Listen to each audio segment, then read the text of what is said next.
You know, over half of my regular viewers are from the USA, which I think is pretty cool. So if you're one of those and happen to be in the state of Missouri, you might want to pay some extra attention. Hello, I'm Senator Claire McCaskill. Problem glasses, smug feminist grin, looks about the weight of a small house, and she represents Missouri on the Senate. I wish your state a speedy recovery.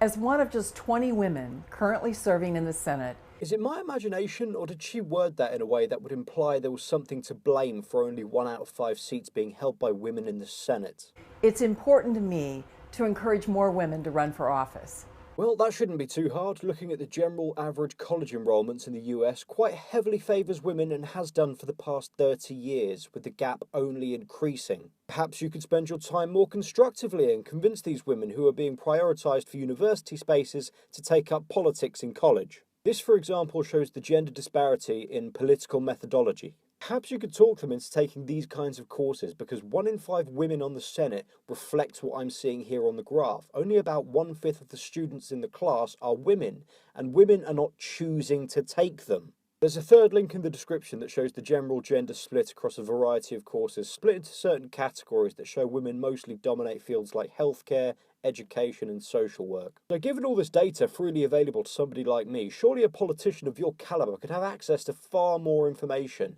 and armed with that, I'm sure your next statement will be insightful and helpful. But equally important is encouraging more men to sometimes just shut the hell up. I spoke too soon. How did this woman get anywhere in politics with such a sexist, backwards attitude? Telling roughly half of her constituents to shut the hell up. That's some great leadership. Remember, Missouri, she represents you. And remember, 4/5 of the Senate are men, so should they all shut the hell up? Because I imagine there'd be some serious problems for the country. Perhaps those who hold the positions, including you, get equal chances to speak instead of discriminating on gender simply by telling men to shut up. It's not that women don't value your thoughts, it's just that we don't value all of them. Well, I agree all my thoughts aren't gold, but I choose not to voice those thoughts. For example, why do we ride horses and not zebras? And on that same note, who could run faster, a dog or a horse? Suffice to say, I voice the opinions I think matter, and having some dried up, old, misandrist politician isn't going to change that. And may I just add, I feel very sorry for her husband Joseph. It must have been a very fun 15 years for the poor bastard. The world doesn't need your opinion on everything. Alright, listen closely, Grandma, because this is important. The world you live in, the institution you work for, was built on the backs of men. Almost every advancement of note was made by men, and around half the population of the world is men. So yeah, we do deserve to have an opinion on everything, as women deserve to have an opinion on everything. But given all men have contributed to society, I'm sure you'd be more than willing to allow them to shut the hell up and let you off first on a sinking ship simply because you're a woman. I take it that's where your equality reaches the line in the sand. You're a dried up old hack with poor ideas and don't deserve to hold your current position. As a British man, I feel bad for America for having you among their people. For example, what women do with their bodies. Hush. What if a woman wants to have a baby with me? I think I should have a say in that. And, alright, I guess I'll hush. I'll not go into FGM or anything like that or, try and offer a solution. I'll let you fix it. Who the next James Bond should be. Zip it. Alright, bitch, you have no authority on this one. James Bond was written by a man, an English man, Ian Fleming. You have no grounds on this case at all. James Bond is a white man. That's the law. It's canon. It's an established character. You don't fuck with already established characters. It's like men's rights groups advocating to see a male Wonder Woman. I'd be just as against that because it's not the character. Don't ruin what we already have. Create new and inventive series with characters you want to see and draw us in with interesting plots and characters and developments and stories. Don't leech off what men have already created. Put some of that equality to use and think of your own shit to ruin. Whether or not it's pronounced GIF or GIF. Shut up! Okay, you're too old to speak like that. Never do that again. So as a public service, I made the following list of things women no longer need to hear men's opinions on.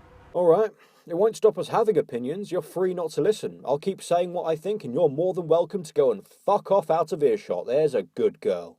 Please take a moment to jot these down.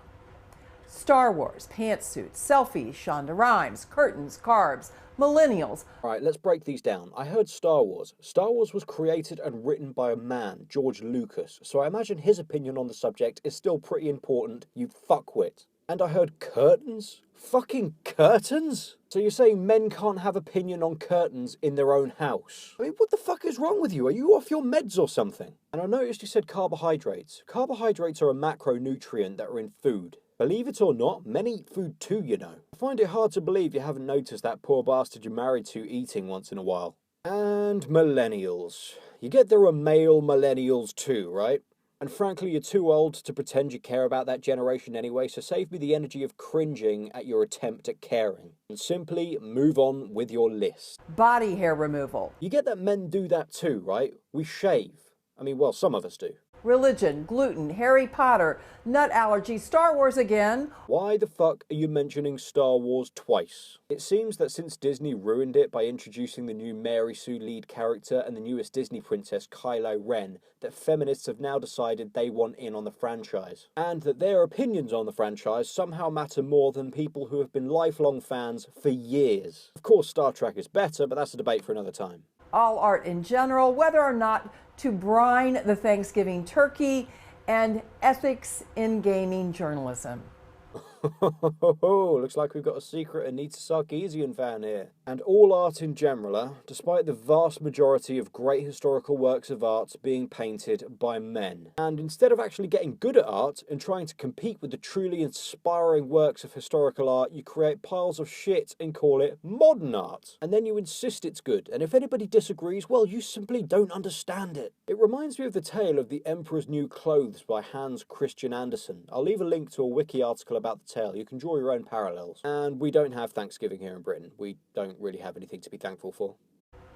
If you can control yourselves and hold back from further expressing your opinions on any of these topics, I most certainly will not, and I encourage every single person watching this not to either. In fact, this only riles me up to campaign more against the very things she's listed out of sheer spite. we'll let you keep weighing in on marijuana legalization. But that's a huge, big if. You'll let us. Your 1/5 Senate representation. Yeah, I'm sure you have the power to make that decision, Granny. You see, you don't understand men at all. We're not going to roll over and buckle under the poxy statement of some third-rate, smug, self-righteous senator. Men thrive under adversity, and you've just created it. You've stirred up an enemy you were seeking to put down with your ultimatum, and you don't have the authority to back up your threats. And while I might be British, I will stand up with America against zealots like this until we can clean up the political situation of our closest ally. So, lovely viewers, give me your opinions on her opinions of your opinions. If you can figure out a way to answer that, I'll put the ones that make me laugh the most at the end of my next video. And as always, thank you for your time.